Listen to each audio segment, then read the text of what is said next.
Mas ninguém também tem dúvida do compromisso que o Lula tem com a paz e com a resolução do conflito. Agora, o que chama atenção também é um pouquinho, e aí você demonstra na sua pergunta e na sua reflexão muito conhecimento, é um pouquinho da falta de conhecimento no geral. Por quê? Porque a política externa do Brasil sempre foi favorável a dois estados, ao Estado palestino e ao Estado de Israel. E mais ainda, quem foi que fez o plano de partilha, que tem nome, tem uma avenida lá. É engraçado a extrema-direita de Israel dizer que o Lula é persona não grata. Lula tem que passar lá na avenida, se eu não me engano, em Tel Aviv, na Avenida Oswaldo Aranha. Né? Por que na Avenida Oswaldo Aranha? Porque foi Oswaldo Aranha, diplomata brasileiro, o responsável pelo plano de partilha em 1947, que criou o Estado, que deu as bases para a criação do Estado de Israel e do Estado palestino.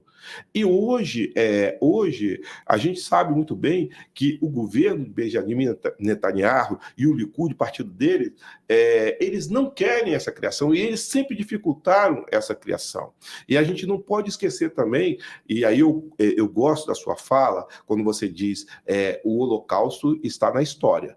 Os 6 milhões de judeus foi uma tragédia humanitária na história da humanidade, mas que está lá na história, e que nós temos que reverenciar, mas que a gente não pode fazer mais nada. Agora, em Israel, a extrema-direita matou um primeiro-ministro que fez um acordo de paz com os palestinos. Então, esse cidadão chamado Benjamin Netanyahu, ele não tem compromisso nenhum com a paz, ele não tem compromisso com a criação do Estado palestino. O compromisso dele é de expansão, é de controle dos territórios ocupados, como foi com Ariel Sharon, como é a cabeça do Likud e daqueles que são sionistas, que não reconhece o direito histórico dos palestinos.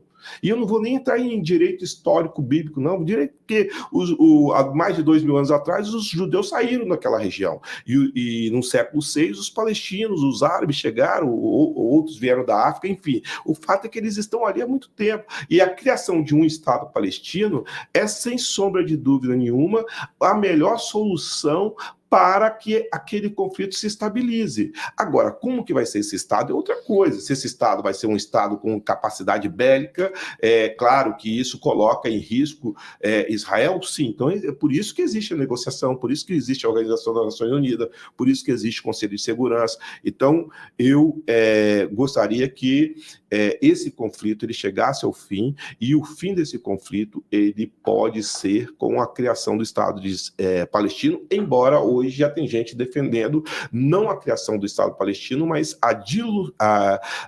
diluir os palestinos dentro de um Estado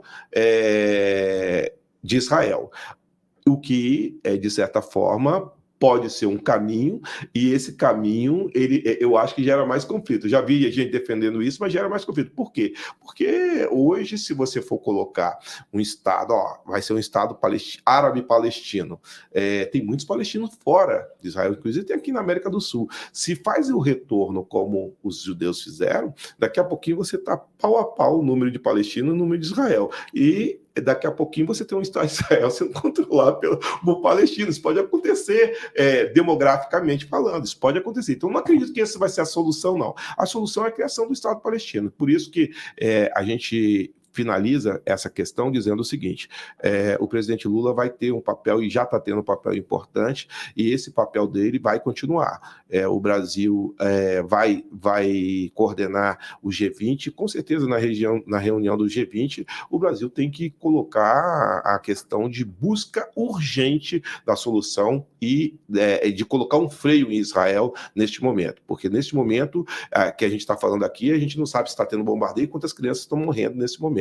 Então, eu alinho com o seu pensamento de que a gente tem que, nesse momento, pensar nas vidas palestinas que estão padecendo em função de uma guerra assimétrica e de uma guerra desproporcional, desencadeada, obviamente, pelo ataque que o Estado de Israel sofreu, mas, sobretudo, pelo desejo de Netanyahu de acabar com os palestinos.